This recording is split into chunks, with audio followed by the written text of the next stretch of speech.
Parturition proses itu start dari mana? Ini kita menggunakan kacamata endokrinologis ya. Ada yang pernah baca steroidogenesis in pregnancy? Dari fetal placental clotnya, adrenal gland. Ya, mungkin nanti kita akan coba suatu saat. Ya, nah, jadi apakah sistem parturition ini terjadi lebih awal, di mana ada poros HPA janin yang teraktivasi, ya. Karena sekali lagi CRH atau corticotropin releasing hormone ini di dalam kehamilan ada dari janin, ada dari placenta, and it's a quite big CRH. Dan artinya apa? Maka kalau CRH ini banyak, maka dia akan mengaktifkan ACTH dan kemudian dia akan mengaktifkan adrenal system untuk melepaskan kortisol. Nah, kenapa meskipun CRH ini tinggi dari placenta, tapi kenapa parturition tidak terjadi? Karena ada enzim di placenta yang mengaktifkan kortisolnya. Betul sekali. Jadi ada enzim di placenta yang mendeaktivasi kortisol, sehingga kortisol yang aktif itu tidak akan bisa aktif. Nah, enzim yang defect pada placenta ini yang kemungkinan dapat memicu terjadinya parturition lebih cepat. Dan salah satu hal yang dapat mengganggu enzim ini pertama, smoking, ya. Kedua, preeklamsi, ya. Nah, jadi ini yang saya pengen kita thinking beyond Flur albus, ya. Pada kasus ancaman persalinan preterm, ya, semua kasus preterm delivery ditulis semuanya Flur albus. Padahal tau nggak leukositnya 8.000, 7.000, 6.000, tapi semuanya di label tau nggak Flur albus, periodontitis, cuma itu aja. Tapi kita nggak thinking beyond itu, ya. Nah, terus kemudian kalau parturition emang langsung diakibatkan karena kortisol?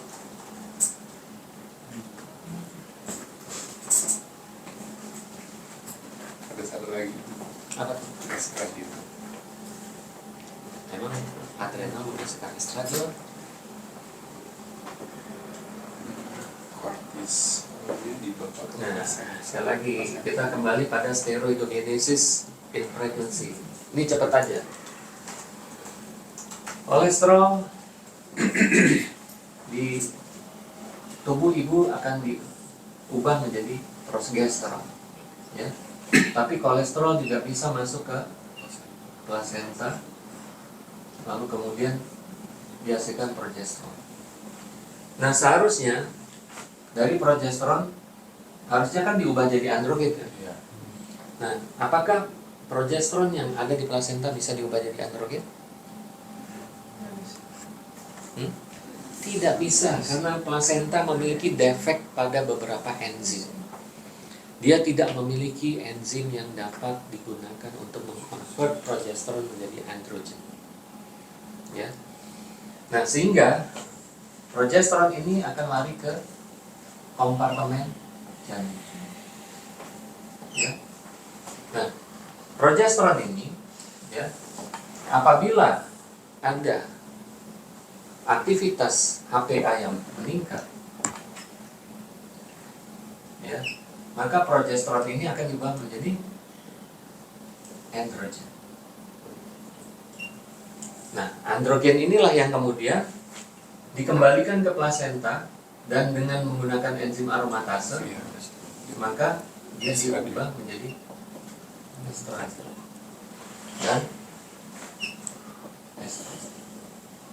dan estradiol, ya. Nah, jadi sekali lagi kalau kita lihat, ya, rasio antara progesteron dengan estradiol inilah yang menentukan kapan parturition ini akan terjadi. Oke. Kenapa? Karena dengan bertambahnya usia kehamilan, maka tadi saya katakan akan terjadi placental aging. maka kadar progesteron akan mulai flattening. Kedua, demand janin akan meningkat. Jadi kalau misalnya kebutuhan janin tidak bisa dipenuhi, maka janin akan stres. Maka janin mulai merilis CRH, merilis ACTH, mengaktifkan kelenjar adrenal untuk produce more androgen dan kortisol. Androgen ini akan diubah menjadi estron di plasenta, maka lama-lama mulai terjadi perubahan rasio antara estrogen dan progesteron. Nah, apa efeknya kalau estrogen mendominasi dibandingkan progesteron? Maka sekali lagi estrogen akan memicu pembentukan prostaglandin. Prostaglandin akan menghasilkan oksitosin reseptor. Ya. Prostaglandin akan memicu contraction. Agar kontraksi bagus, maka dia harus fundal dominan dan kemudian di spreading melalui myometrial fiber. Maka supaya efektif, maka harus dibuka gap junction. Jadi estradiol akan membuka gap junction. Maka ini akan terjadi kontraksi yang simetrik. Ya. Dan yang terakhir adalah estrogen akan memicu pembentukan oksitosin. Jadi bisa kita lihat di sini, ini adalah merupakan sebuah mekanisme dari parturition. Nah, jadi kalau kita kembalikan pada pasien ini, kalau misalnya kenapa kontraksi ini terjadi duluan, jangan-jangan mekanisme ini sudah terjadi. Tapi kan kalau kita lihat di sini, enggak tuh janinnya enggak stres, janinnya masih bagus, belum ada tanda-tanda restriksi, belum ada tanda-tanda segala macam. Apakah ini yang terjadi? Benar juga ya, belum tentu. Oke. Kita lanjutkan dulu konsepnya. Ya. Jadi di sini bisa kita lihat bahwa kemungkinan parturition atau sesuatu yang memicu contraction yang lain, yaitu misalnya infection atau inflammation. Karena inflammation is not always necessary coming from infection. Bisa misalnya ada ya obesity, ada autoimmune disease dan lain sebagainya. Oke, setuju ya. Nah, atau kalau misalnya contraction ini menjadi tinggi, jangan-jangan bukan hanya karena contractionnya, faktor-faktor yang memicu contractionnya, tapi jangan-jangan faktor-faktor yang bertanggung jawab untuk menginhibisi contraction, jangan-jangan aktivitasnya turun. Siapa ini pemain utama? Progesteron. Ya. Dan kita tahu progesteron datang dari plasenta, ya. Awalnya datang dari corpus luteum dan seterusnya. Oke.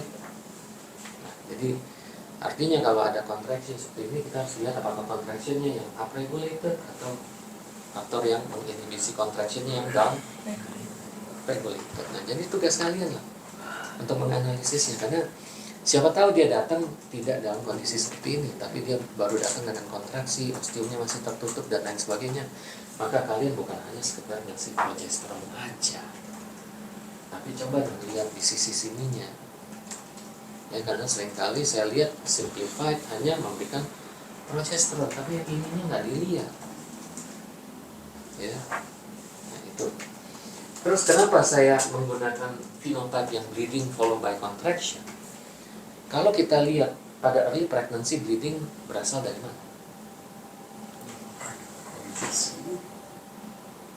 Kan artinya terjadi subchorionic hemorrhage.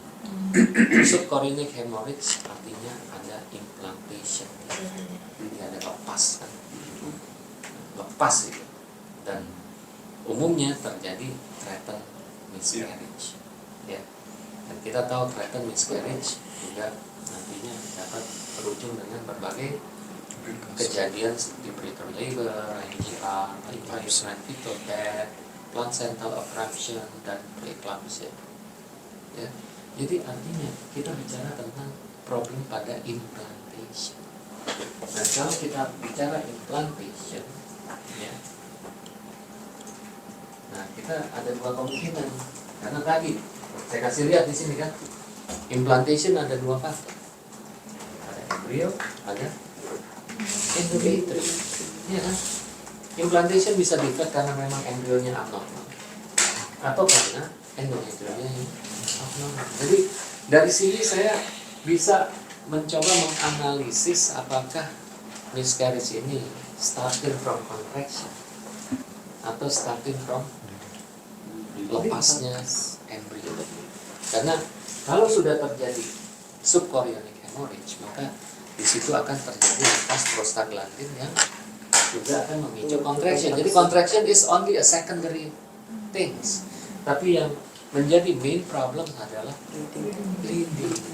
Nah, ini yang sekarang saya mau coba kembangkan pola pemikiran dalam menganalisis pregnancy loss. Jadi bukan hanya sekedar kegugurannya hamil berapa minggu? 8 minggu, 9 minggu, 7 minggu. Ya, apa yang kita dapat dari situ? Oh, oke. Vitamin ini, vitamin otak ya. MSG, we need MSG.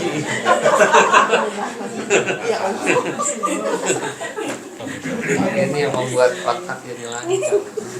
Atau tadi dia tadi Iya kan? Oke, kita kembalikan pada pasien ini. Sekarang saya tanya, pasien ini kalau menurut kalian apa kemungkinan kira-kira? Sekedar tambahan USG fetal pas hamil trimester 1 sih nggak ada.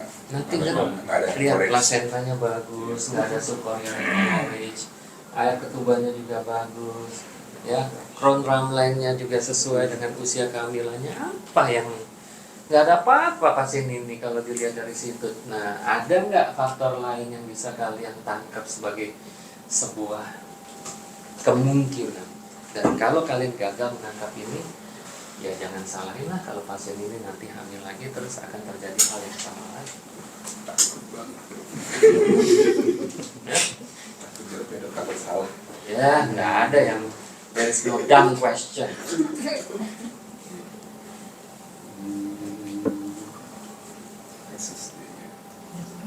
Nggak ya. Apa dong? metaboliknya memicu kontraksi. Metabolik. Ya mungkin, tapi sekali lagi kan pengalaman bisa kita lihat, kita ngecek tiroid lah, kita ngecek gula darah puasa, insulin puasa, kayaknya hampir semua kasus kayak begini normal nanti. Ada lagi nggak yang bisa kalian gunakan untuk ini sebenarnya menjadi inti pembicaraan kita hari ini sih sebenarnya.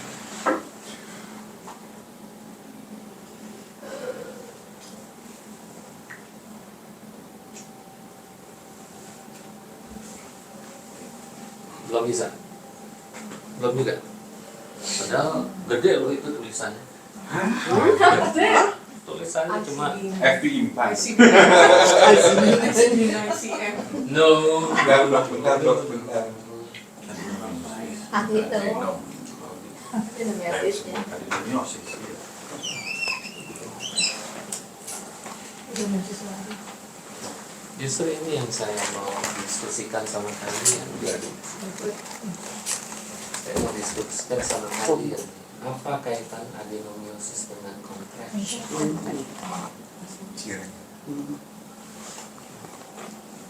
Kenapa saya mengangkat masalah adenomyosis?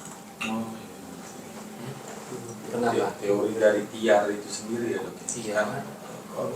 Hubunginnya gimana? Hubungan? Nah kalau misalnya pada tiar itu sendiri kan terjadi kontraksi yang berlebih pada fundal raphe itu sendiri. Nah kontraksi inilah yang menyebabkan stratum basalis pada endometrium itu menjadi rusak, dan sehingga endometrium itu yang patologi endometrium itu bisa masuk ke dalam lapisan myometrium. Oke. Nah, dari sini nanti dia juga bisa memproduksi hormonnya sendiri, bersteroidokinesis sendiri, menghasilkan estrogen. Dan estrogen itu sendiri bisa meningkatkan prostaglandin, sehingga kontraksi dari myometriumnya itu menjadi hiperperistaltik. Oke. Nah, itu Bagus. yang menyebabkan bisa munculnya kontraksi, yang memicu kontraksi dari Difasilitasi oleh estrogen. estrogen. Dari estrogen ke Prostaglandin. prostaglandin. Oke, salah satu seperti itu. Oke. Jadi kembali kepada fisiologi. Jadi contraction in uterus sekarang ada dua, in non-pregnant state dan in pregnant state. Ya, jadi contraction itu ada in non-pregnant state dan in pregnant state.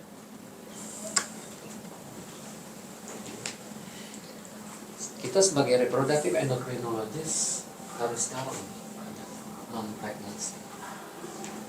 Apa fungsi kontraksi uterus pada non-pregnant state?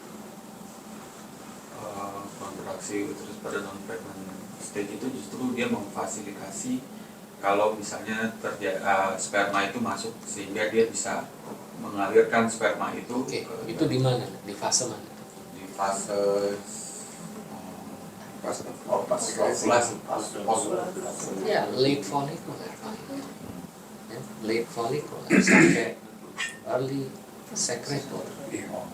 Ya, kita bisa lihat bahwa kegunaan dari adanya contraction in non-pregnant state, yang pertama adalah untuk membawa uterus, sperma ke dalam uterus hingga ke fallopian tube.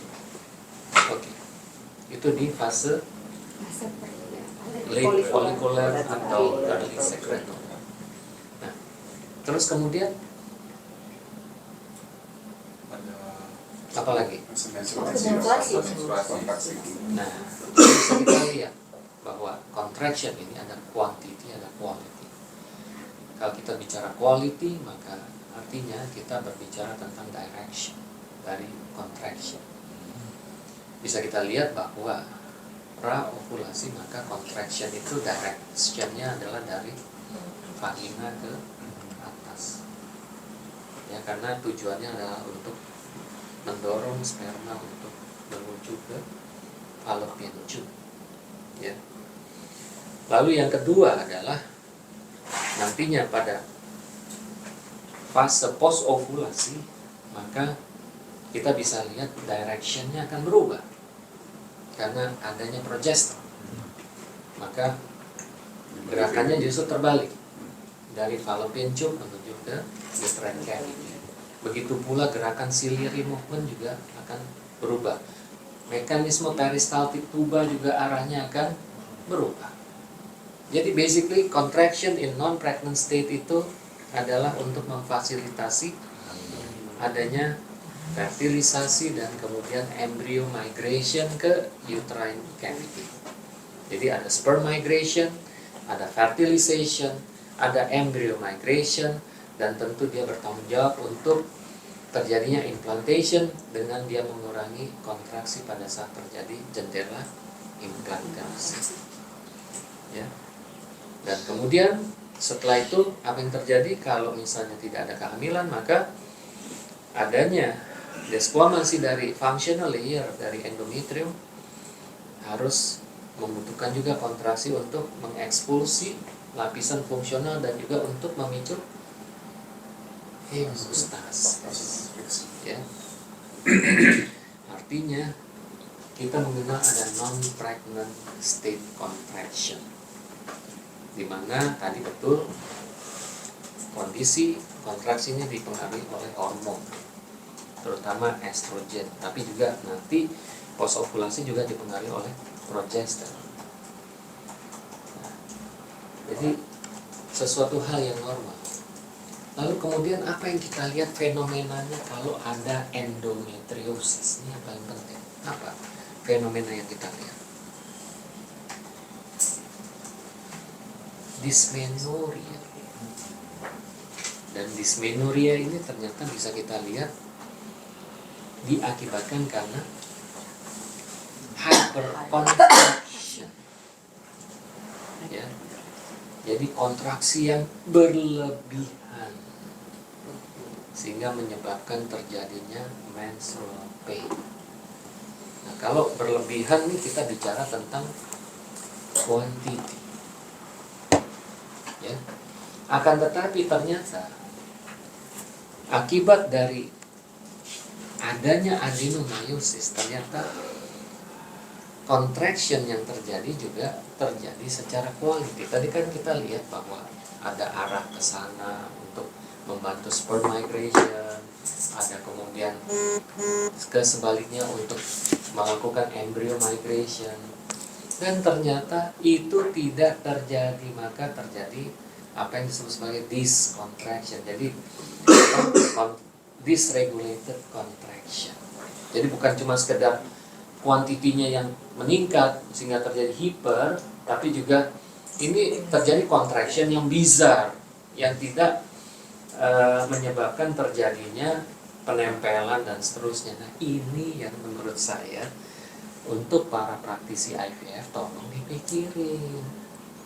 Jangan cuma hanya happy melakukan oocyte collection, fertilization, embryo culture, tapi pada saat ingin melakukan embryo transfer, tolong dilihat. Ya, ada beberapa penelitian yang mencoba menilai kuantiti dari contraction. Dikatakan kalau terdapat 3 kali wave dalam satu detik apa ya lupa, nanti tolong dilihat lagi. Itu kayaknya sebaiknya tidak dilakukan embryo transfer. Ya, karena udah pasti akan terganggu karena terjadi hiperperistaltik dari ininya, dari myometriumnya. Nah, ini berlaku pada kasus-kasus endometriosis dengan adenomyosis. Ya. Nah, jadi sebenarnya apa yang terjadi? Ya, ini yang kenapa saya tadi menanyakan dari mana ini contraction ya. Ternyata penelitian ini saya udah dapat ilmu ini sebenarnya udah lama sekali waktu saya mengikuti World Congress of Endometriosis di Sydney. Waktu itu Dr. Tommy masih sekolah di Monash. Ya, ada sebuah session yang mencoba melakukan penilaian ekspresi dari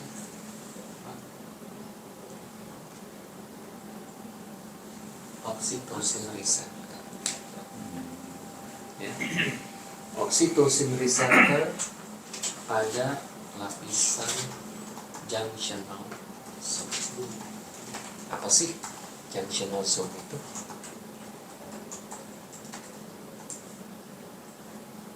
Jadi kalau kita lihat junctional zone, ya, ini adalah sebuah lapisan yang membatasi antara lapisan endometrium fungsional dengan lapisan myometrium. Tidak jarang junctional zone dikenal sebagai inner myometrium. Sementara sisanya adalah outer myometrium. Nah, ternyata ini sangat berbeda in terms of function, karena secara embriologis ternyata lapisan myometrium ini berbeda dengan inner myometrium. Inner myometrium sampai fungsional ini berasal dari Mullerian duct, sementara sisanya bukan. Nah, jadi ternyata yang memiliki respon terhadap hormon adalah inner myometrium hingga endometrium fungsional. Dan terlihat dengan jelas ya ekspresi oxytocin receptor pada uterus yang dengan adenomyosis ternyata jauh lebih tinggi daripada oksitosin reseptor pada uterus yang normal. Itu yang pertama. Yang kedua adalah kadar oksitosin pada penderita adenomiosis kadarnya jauh lebih tinggi pada orang yang normal. Nah, jadi pada kasus ini saya melihat sayang sekali ya, mereka tidak mempertimbangkan keberadaan dari adenomiosis diffusa. Dan kalau kita lihat tadi, meskipun mungkin gambar ultrasonografinya tidak terlalu baik, sebenarnya kalau kita lihat integritas dari junctional zone-nya juga kelihatannya tidak terlalu jelas. Memang kalau kita lihat dari kriteria Musa ya, bahwa salah satu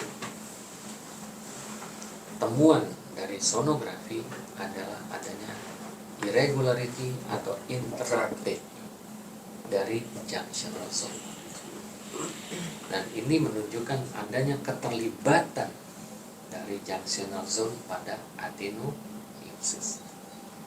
Nah, inilah yang menyebabkan mungkin pola sebaran distribusi dari oksitosin reseptor ini menjadi sangat tinggi pada kasus-kasus adenomiosis, sehingga makanya contraction in non-pregnant state menyebabkan tadi bukan hanya sekedar dysmenorrhea, tapi yang tadi Darel katakan hiperperistaltik yang memicu terjadinya retire.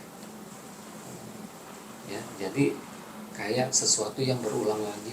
Udah ada adenomiosis, terjadi itu lagi, berulang lagi, dan makin banyak endometrium yang masuk ke dalam lapisan myometri.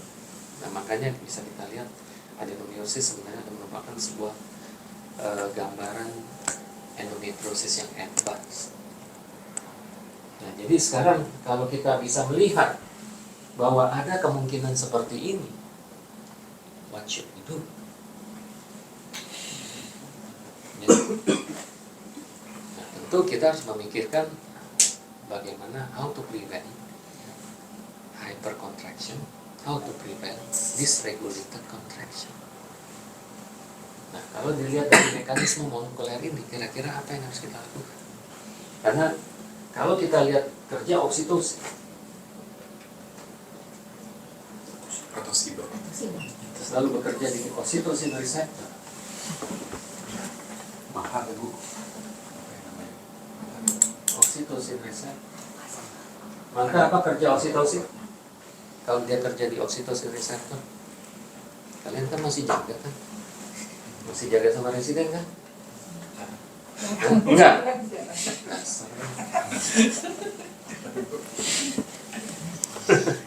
Kan biasanya suka nanya-nanya kan kalau ngasih obat tokolisis segala macam, ini kerjanya di mana? Second messenger kalsium, Oke, ini akan menyebabkan terjadinya terbukanya kalsium channel, ya, maka masuklah kalsium. Ya, masuklah kalsium. Selain itu apa lagi? Dia akan menyebabkan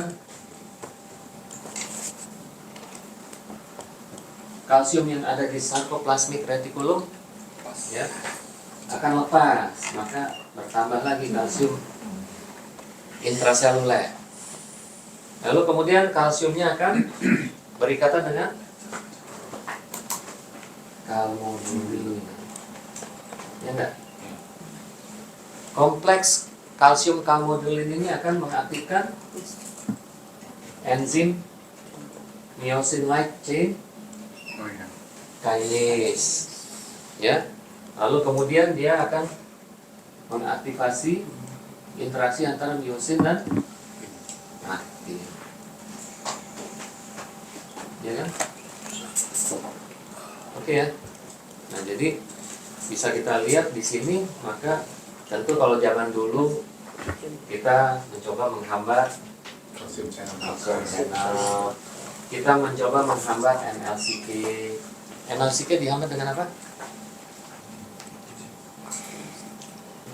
Bagus. Ilmu T1B. Ilmu T1, tapi gue yakin lo juga masih pakai obatnya, jangan-jangan. NC. beta 2 mimetik. Oh iya. Ya, kita dulu pakai apa?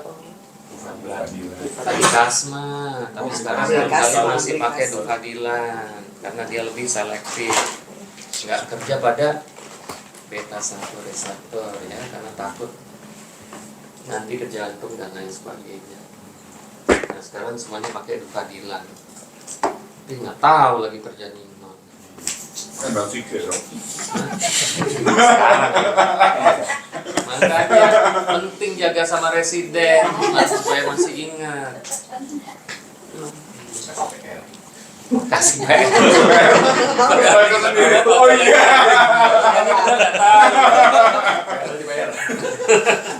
Taktik konsumen. Kasih PR.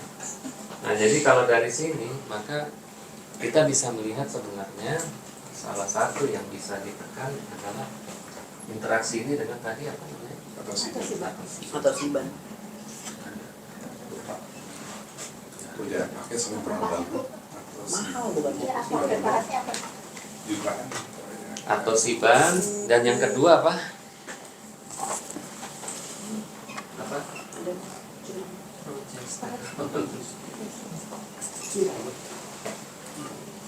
Ya. Ya gitu loh.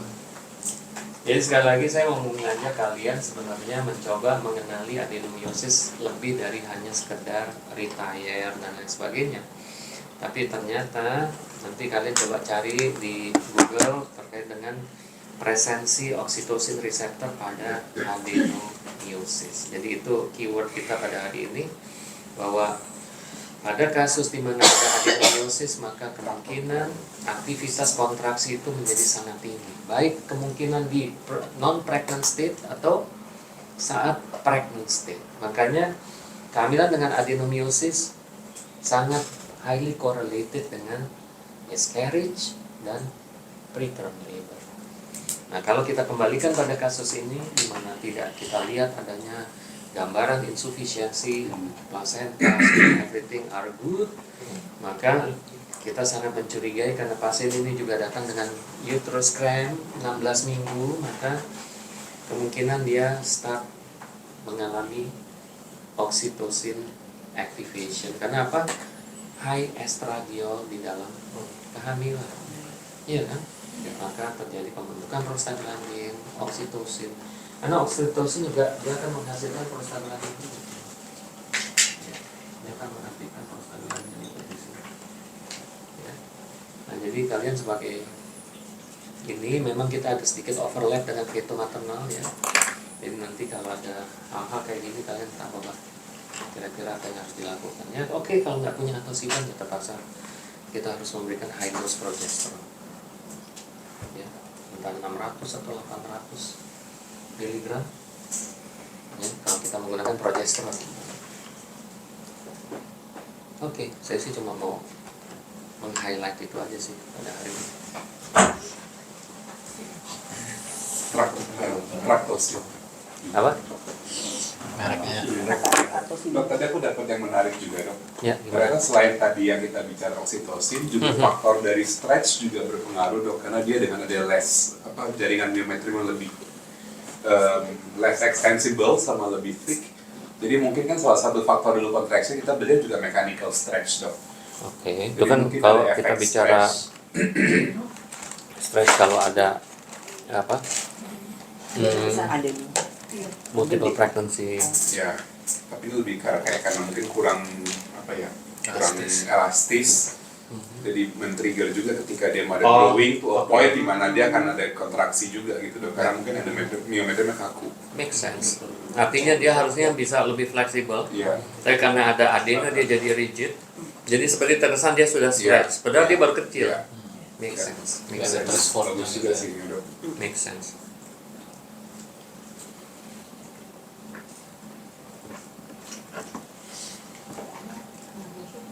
WA. Pakai WA. Kalau dari jenis progesteron reseptornya sendiri dok pada pasien endometriosis yang lebih banyak di RB. Mungkin juga Makanya tadi kan saya proteksinya tidak optimal. Ya mungkin benar Idrus bahwa progesterone reseptor expressionnya mungkin kurang, atau mungkin juga dominasi PRA lebih dominan daripada PRB. Kenapa? Kalau progesteron duduk di PRA reseptor apa kira-kira konsekuensinya?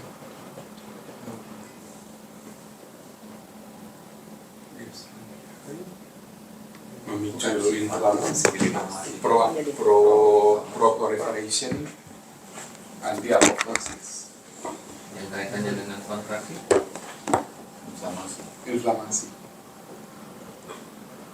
Apa? CAP. Contraction associated protein, Peptide. peptide.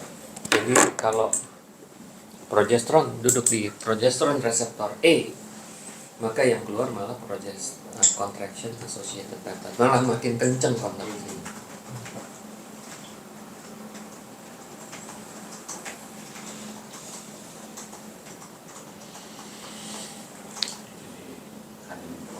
Makin bakal.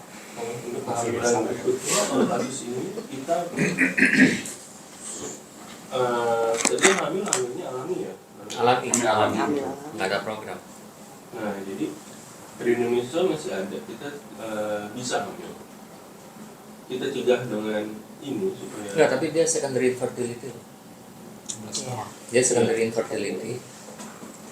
Artinya without knowing apa yang menjadi penyebab, ya. Tapi sekarang masalahnya dia juga udah 42 tahun, maka musuhnya tambah banyak nih. Kemungkinan pemicu kegagalannya tambah banyak.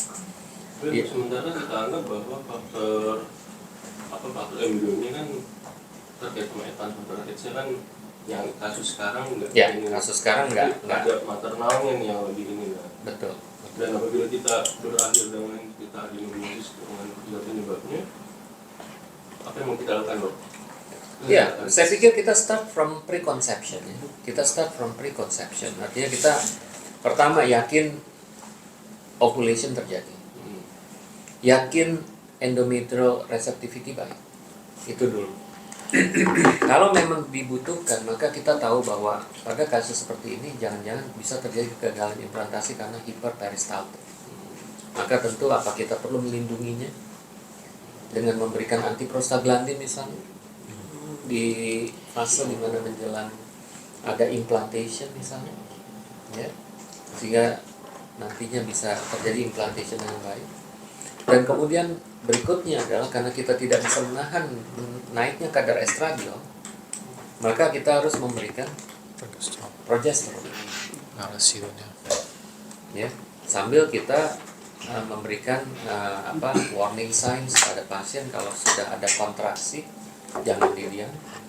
Dan saya yakin rasa-rasanya progesteron akan diberikan for the whole pregnancy kayaknya.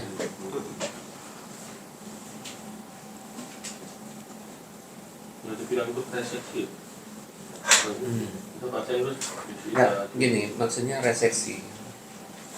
Kalau kita bicara reseksi, kita bicara tentang adanya deposit dari endometrial-like structure di myometrium. Secara kita ngomong oksitosin reseptor pada junction zone. Kira-kira make sense ya? Iya, menurut saya kalaupun mau direseksi pada kasus seperti ini rasanya karena kalau saya lihat dia tidak ada uterine cavity distortion.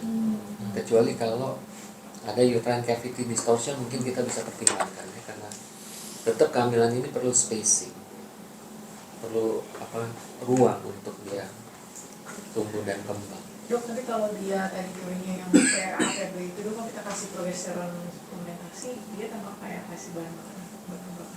Iya, makanya kita harus lihat juga nih apa yang terbaik, karena mungkin ada beberapa kondisi di mana progesteron juga mampu memodulasi, seperti contohnya Dynogest, dia mampu memodulasi PRA jadi PRP. Ya.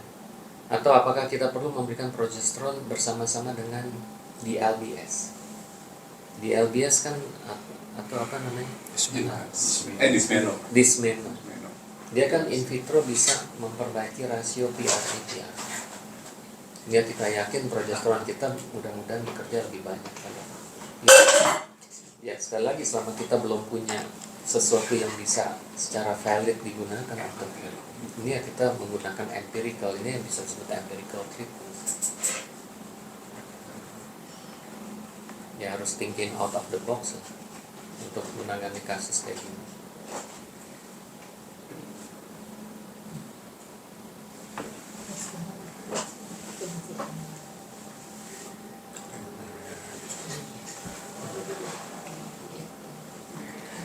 Saya juga usul ya, nanti kalau ada ini coba kalian juga persuade dokter Gita atau dokter cobalah share-share tentang kasus-kasus sulit mereka, sehingga nggak cuma saya aja gitu, maksudnya kan saya agak terbatas, mungkin kalian juga tertarik sama kasus-kasus sulit di IVF misalnya. Mungkin dokter Gita ada beberapa pengalaman tentang kasus IVF yang agak complicated, cobalah persuasi dokter Gita untuk bisa sharing di sini. Terserah lah mau agak telat 7:30 juga, supaya imbang aja. Ini takutnya nanti kalian cuma dengar hal-hal yang kayak gini, tapi kan kalian juga butuh kadang dalam bidang IVF.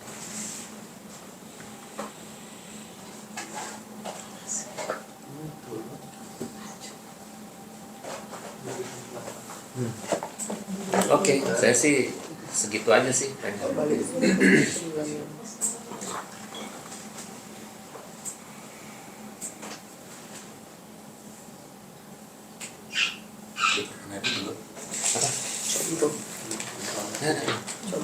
Mau Ada pesan-pesan akhir semester nggak dok? Habis ujian segala gitu.